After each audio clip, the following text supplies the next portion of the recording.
ng isang epidemya, no? Na magkakalat siya ng sakit, no?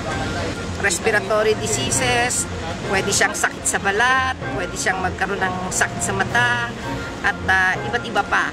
Meron kaming nakitang mga baby, mga laman loob na mga nabubulok na naaagnas na mga patay, maraming bungo, at talagang halos lusaw na mga cadavers na talaga.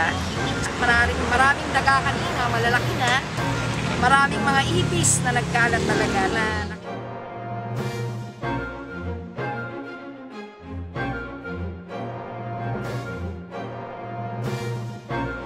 Noong September 9 po, ay nagsimula po yun masyadong malakas ang amoy ng formalin. Pinagharap po kami nung anak ng may-ari. At sabi po, nasira lang daw ang kisame kaya daw nangangamoy. Napakalakas po ng amoy ng formalin at masakit po sa ilong. Pag naalangha po namin ay masakit ang aming dibdib. Yung tatlong apo ko po ay nagkaroon na po ng sakit. Nilalagnat na sila, lahat sila, pati ate ko. So, nagtataka din po kami na bakit yung lababo namin amoy patay. Nakita ko po may bata, may matanda, nakakaawa po sila pang na sila ay nanatili lang dyan, nabulok na lang sila dyan.